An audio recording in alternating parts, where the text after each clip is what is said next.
Olha, a gente sabe que muitos casamentos chegam num ponto que parece não ter mais volta. Aquela sensação de que a conexão, sabe, se perdeu e a angústia toma conta de tudo. Mas será que é o fim da linha mesmo? Hoje, a gente vai explorar uma ideia um pouco diferente, a de que um casamento em crise pode, na verdade, ser o começo de algo muito, muito mais forte.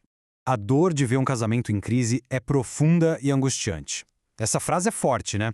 E é por aí mesmo. Reconhecer essa dor, sem filtro, sem tentar esconder, esse já é o primeiro passo para começar a curar. É um sentimento que, infelizmente, muita gente conhece de perto, um momento de incerteza que parece que não vai acabar. Tá, mas e aí? É possível virar esse jogo, construir algo ainda mais forte do que era antes? A resposta, e isso é importante, é um grande sim. Só que, claro, não é um passe de mágica, né? Exige muito esforço, exige dedicação e exige as ferramentas certas. Exatamente sobre esse caminho, esse passo a passo que a gente vai conversar aqui. Então vamos lá. Seção 1, o SOS, os sinais de alerta. É isso mesmo, é como um navio que está em apuros e manda um sinal de SOS. Um casamento em crise faz a mesma coisa, ele emite sinais. O grande perigo é ignorar esses sinais. O primeiro passo para qualquer resgate é justamente saber reconhecê-los. E o primeiro sinal, talvez o mais clássico, é a comunicação quebrada. Sabe como é? As conversas ficam superficiais sobre coisas do dia a dia e só. As brigas são sempre sobre as mesmas coisas e nunca levam a lugar nenhum. E o pior, o silêncio. Um silêncio que grita. É exatamente isso. Muros sendo levantados onde deveriam existir pontes. E essa falha na comunicação leva direto para o segundo sinal, o distanciamento emocional. De repente, a pessoa que está do lado parece um estranho. Já não se compartilham os sonhos, os medos, as vitórias, e essa distância emocional, ela vira física, né? Falta carinho, falta toque, falta intimidade. A conexão, ela vai se esvaindo. Outro ponto importante são os conflitos constantes. Isso pode aparecer de dois jeitos bem diferentes, mas igualmente perigosos. De um lado, aquelas brigas sem fim, cheias de desrespeito. Do outro, o extremo oposto, o silêncio total para evitar briga. Só que esse silêncio vai guardando, vai alimentando o ressentimento. Os dois caminhos, no fim das contas, corroem a relação por dentro. E por fim, um sinal crítico, a falta de confiança. A gente pode pensar na confiança como o alicerce da casa. Se esse alicerce racha por causa de mentiras, de segredos, a estrutura toda fica em risco. Reconstruir isso é um desafio gigantesco, não dá para negar. Exige um compromisso total e muita transparência dos dois lados. Ok? Seção 2. A jornada começa por dentro. Depois de identificar esses sinais de alerta, a pergunta é: para onde a gente vai agora? E a resposta pode ser um pouco surpreendente. A gente não vai para o outro, a gente vai para dentro. A cura do relacionamento começa primeiro com uma autoavaliação bem honesta e corajosa. A primeira reação, quase automática, é apontar o dedo para o outro, né? É mais fácil. Mas a verdade é que um casamento é sempre uma via de mão dupla. O ponto de virada, a chave mesmo, é esse ato de coragem. Parar, olhar para o espelho e se perguntar: qual é a minha parte nisso tudo? Assumir a própria responsabilidade.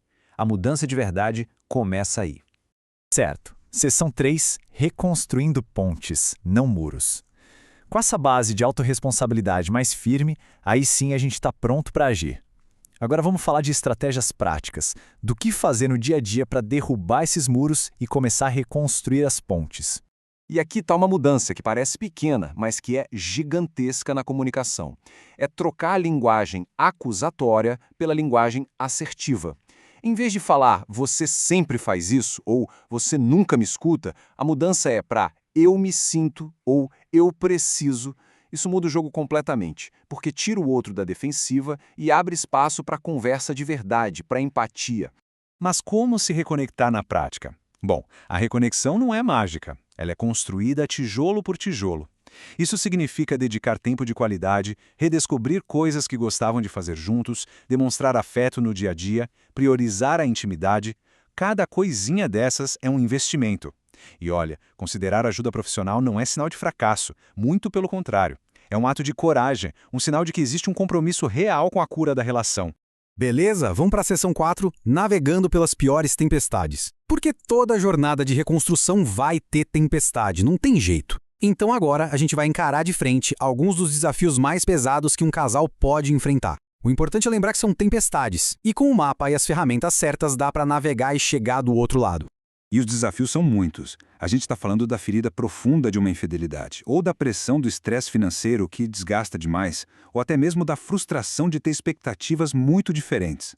Em todos esses casos, a dor é muito real. Mas o caminho para a superação, por mais que seja difícil, sempre passa pelos mesmos pilares: arrependimento sincero, transparência total, planejamento em conjunto e, claro, muita comunicação aberta.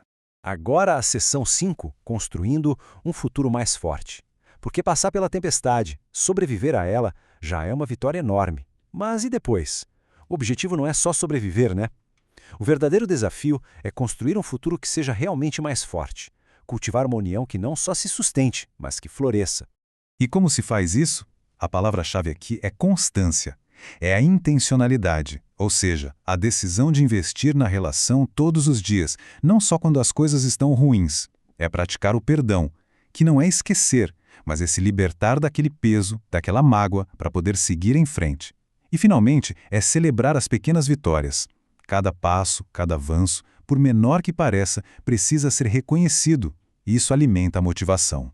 No fim das contas, a gente chega na essência de tudo isso. Tem uma frase que diz: o amor não é apenas um sentimento, é uma escolha diária. E é exatamente isso. Não é só aquela paixão do começo, é uma escolha. Uma decisão que se toma todo dia de construir algo junto com aquela pessoa. Uma escolha que se renova a cada manhã. Então, uma crise não precisa de jeito nenhum ser o ponto final. Ela pode ser, na verdade, o ponto de partida para um amor mais maduro, mais forte e muito mais verdadeiro. O futuro está nas mãos de quem decide agir. A grande questão que fica no ar é: qual vai ser o próximo passo para transformar essa possibilidade em realidade?